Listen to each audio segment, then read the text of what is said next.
Why Eli Roth is physically uglier than his movies. Let's start with correlation. Could it be that if you're ugly, then that means you're going to make ugly movies?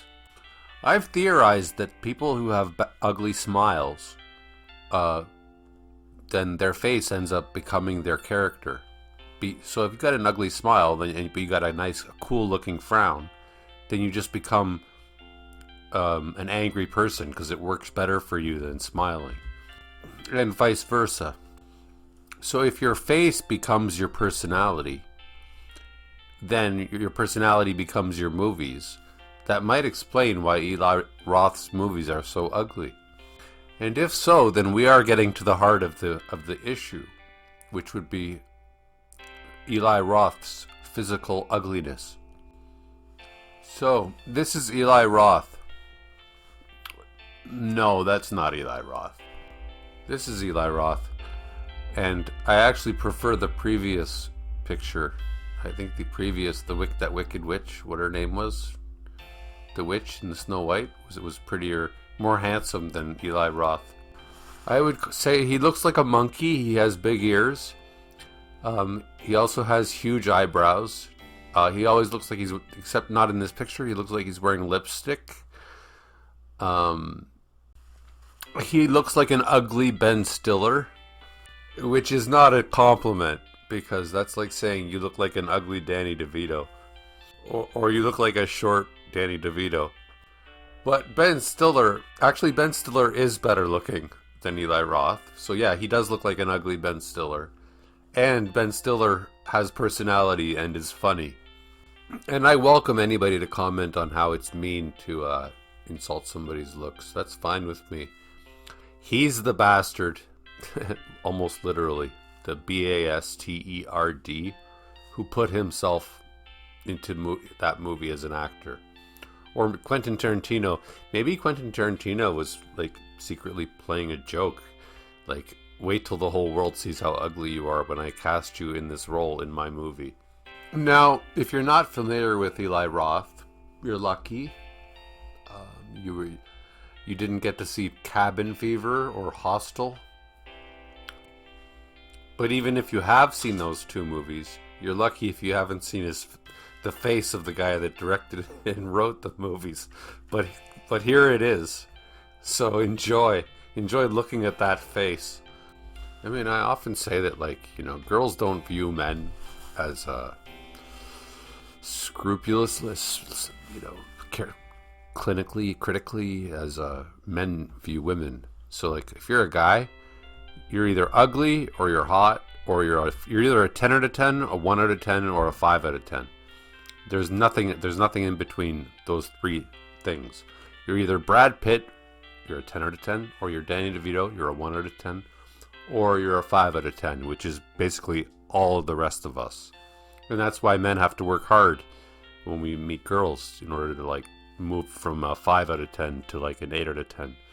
Yeah, that's why we have to have personalities.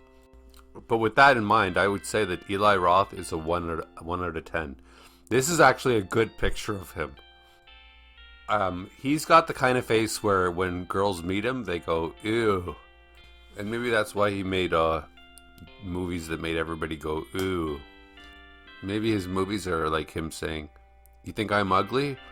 You say ooh every time you look at me? Well, I'll give you something to say ooh about. Because if you don't know, he makes movies that are very, very disgusting, with eyeballs hanging out and people eating each other's eyeballs, and just the most graphic thing he can possibly think of in terms of violence. And I mean, maybe I'm not a psychologist, but maybe ugliness does cause a person to be violent. I mean, the whole idea of the incel, maybe this guy was an incel. And this is decades of not getting laid that turned it into violent anger. But then after Eli Roth got quasi-famous, because he was friends with Quentin Tarantino, he married this chick. Now this chick is arguably a 9 out of 10. It's pretty hot. And it's yeah, I have a little bit of jealousy that this guy landed this chick. But on the other hand, it's just you know what? I've landed chicks like that were that hot, and I didn't have to like become a Hollywood celebrity in order to do so. But no, I guess in the real world though, when you look like this guy, monkey ear, ugly Ben Stiller, this is the only way you can get a chick this hot. Now, legend has it that they got divorced. Now, did they get divorced because he wanted to divorce her? I find that doubtful. So I'm going to assume she divorced him. Now the question then would be, did she divorce him because she realized his career was going nowhere and never was going to go anywhere? Or because she realized finally that he was ugly? Because she took off the Hollywood tinted glasses and then realized how ugly he was? Or a little bit of both. His career is going nowhere and he's ugly. You know, just looking at this guy just makes me feel so much better about myself, because I'm a 6 out of 10 as far as I'm concerned, like in terms of looks.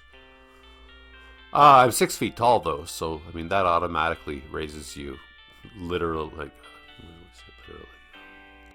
pun intended. It raises you up from a 5 to a 6 in women's eyes. But I think Eli Roth is probably like 5'8" or something. Okay, I looked it up. He's 5'11". I'm not sure why I just see him as being really short. So now let's see what ChatGPT has to say about Elon Musk. That's another gorgeous girl. Elon Musk. Eli Roth, how ugly he is.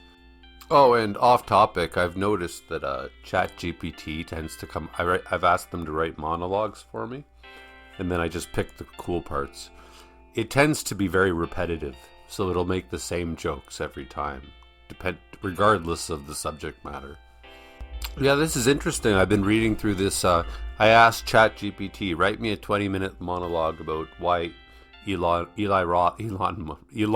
Roth is so physically repulsive, and make it satirical, and all it can do is it doesn't actually talk about his actual face. It just says like, oh, his eyes look so googly, or his teeth are so bad, but it actually hasn't put any research into why this guy is ugly, like I so easily did as being a human being, assuming I'm a human being. I'm noting that his ears, he's got big Dumbo monkey ears, and his eyebrows are really like. And I bet you this monologue doesn't go into his eyebrows at all. This is actually encouraging, because I was afraid that ChatGPT could write better monologues than humans, and no, it can't. It's not zeroing in on Elon Roth's ears and eyebrows, and the fact that he looks like he's wearing lipstick, and that he's just, I don't know. I haven't seen a side view of him. I don't know about his nose. But, a conundrum, if you are ugly, right? And I'm fairly ugly. You might want to put extra effort into like making good movies, like being really good at something. But it's almost like he put no effort in. Kind of like Brett Ratner. Eli Roth is kind of like a Brett Ratner.